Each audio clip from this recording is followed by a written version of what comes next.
Last year we expanded our approach to social services. We had provided services to those who were in crisis only and need, which is still extremely important. It's a social safety net that we want to continue to provide. But what we wanted to do, and at the direction of the mayor, was we wanted to invest upstream. We wanted to invest in our youth. And so to ensure that, we needed some sort of connection with those students, and that was through the Renton Health Hub and working with Health Commons. The Student Health Hub is a strategy that seeks to remove barriers that our students and families often encounter when they're seeking out behavioral and mental health support.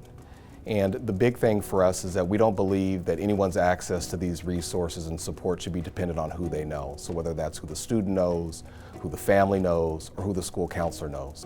And this work is focused on doing school-based screening and providing brief intervention to students in school settings, and then also helping them get referrals if they need more care than can be provided. My involvement with the Student Hub was created by this kind of synergy between public health and the Research Institute, as well as the City of Renton. Student mental health issues is actually the #1 predictor of school dropout.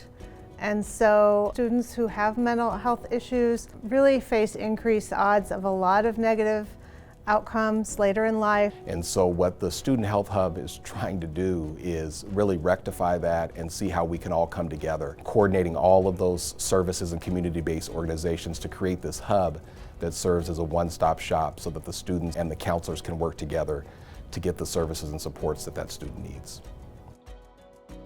Collecting data with social services is a little tricky, so we do follow and support, and we should, all HIPAA requirements. So these social service organizations are careful on what they give us, but they do verify how many Renton residents are served and how many service units is the city's general fund going towards.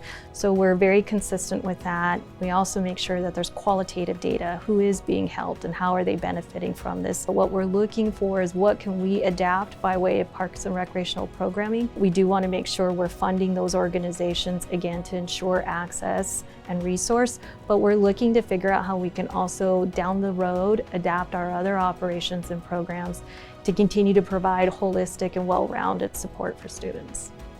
I think that what is one of the unique aspects of the Student Health Hub is the fact that we can actually tailor the supports to what we learn from the students in the survey. And that could be anything from a specific area of behavioral and or mental health. It could be cultural needs. It could be language needs. Wherever the student and their family are at, we want to meet them there and help them to get the supports that they deserve, quite frankly. The more we can impact and address these problems early on, we can help youth stay in school, have better lives, and kind of build toward the future. It's the reason why I think it's special to live in Renton, is that when there are issues or challenges, we come together and we set aside our egos and we do good work for the people who we serve, and in this case, our students and families.